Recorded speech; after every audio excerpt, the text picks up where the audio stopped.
Yo, now let's get loose. Um, remember back? Let's take a trip down to memory lane. Remember back in the day, about 2009 and 2010, you had LeBron James and Kobe Bryant, two of the biggest basketball players in the world, right? Um, Get a little question. What would have happened if Kobe Bryant and LeBron James met in the finals? What would happen if they met in the finals for both of those seasons? Um, the Cavs had the best record in the league, and we all know winning in the regular season doesn't equate to championships all the time. The Cavs are a perfect example of that. Um, but let's say 2009, we got LeBron James versus Kobe Bryant in the NBA Finals. How would that turned out? Since we never got to see Kobe versus LeBron in the finals or vice versa, let's play a little what ifs. Do you think LeBron would have beaten Kobe in the 2009, well, 2009 finals or 2010 finals? Now, this would have settled the debate for sure that LeBron James is better than Kobe, which I believe he is. But let's flip that around. What if Kobe beat LeBron in the finals? Would that mean Kobe's better than LeBron? He would definitely have a bigger argument or a bigger case to prove that he's better than, or you can make a bigger case to prove that he's better than LeBron if he beat him in not just one of those finals, but let's just say twice. Um, that'd have been something to watch. Now, I got a confession to make. I think 2009, I think 2009 Lakers would have beaten the Cavaliers. And I think that would have been a seriously dent in LeBron James's career to lose to Kobe. Out of all players to lose to, he couldn't afford to lose to Kobe. Because losing to Kobe would have put him really behind the ball.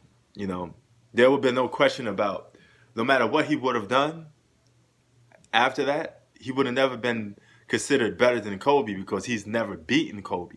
Even if he accomplished that much, even if he accomplished more than Kobe, he still wouldn't be better than him because you couldn't beat Kobe himself. So, yeah, let's say that would have happened. You know, a lot of LeBron haters like to talk about, his six losses in the finals. But to me, either you win or you don't. It doesn't matter where you lose, but some people hold losing in the finals a little differently than losing in the first round, second round of the playoffs. When at the end of the day, it's just still losing at the end of the day.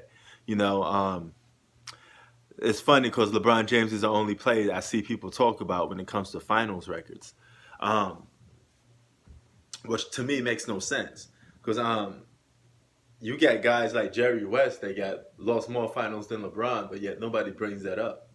You know, I never heard a finals record as being a stat. You know, even when Jordan was considered the best basketball player, nobody said, "Oh, Jordan's 6-0." You know, nobody brought this stuff up until LeBron started losing in the finals, and I think this is a make believe stat for LeBron haters. But um, let's say let's flip it around a bit. Let's say play another what if. I hate doing that sometimes, but let's just say LeBron beat Kobe in 2010, but lost to Kobe in 2009. Now, my personal belief, I think LeBron would have lost to Kobe in 2009 and beat Kobe in 2010. I think they would have been even Steven, if you ask me. Um, and if let's say LeBron went on to have the career that he has now, um, he would still been better than Kobe in my opinion. Even if he lost the first finals to um, Kobe, because you could make the case that Kobe's team was better. Kobe had the best team in the league at the time. I mean, he had a guy Lamar Odom who was a remarkable basketball player, a borderline all-star. You had a full legit all-star in Paul Gasol. That was your running mate. That was your sidekick. That's all you needed at the time. You know, super teams wasn't really in full effect then. Um, you had Andrew Bynum, who was a borderline all-star. Trevor Ariza. You had so much good players on this Lakers team. They had all the right role players that you could mention, borderline all-stars with all-stars, just enough to win, um, a championship. You know. Now, with that being said, Kobe did get bailed out in the playoffs a lot.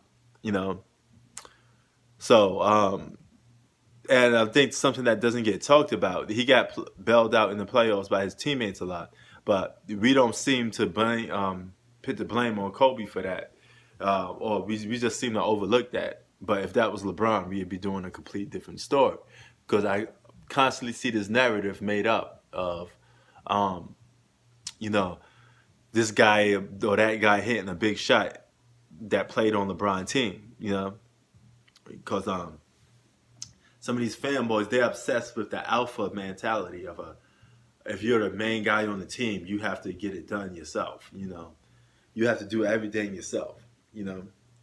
But I would tell you this: um, Kobe has a better legacy than LeBron James. Um, I think the myth around Kobe Bryant is a bit overrated. A bit. He's actually um, there's a lot of things overrated about Kobe Bryant. Let's just put it that way. Um, but this perception, this narrative about Kobe Bryant being, you know, better than LeBron, winning games on the line and all this other stuff is a myth, because the facts and the stats don't say that.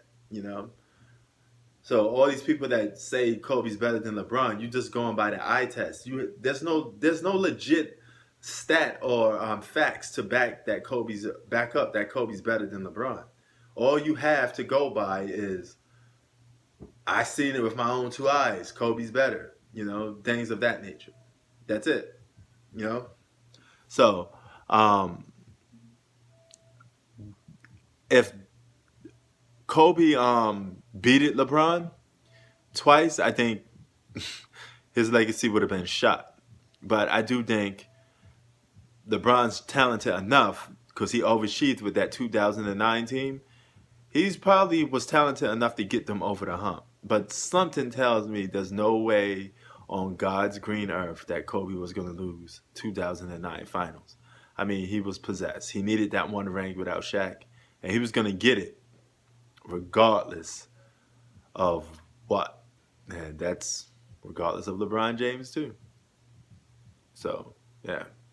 But anyway, peace.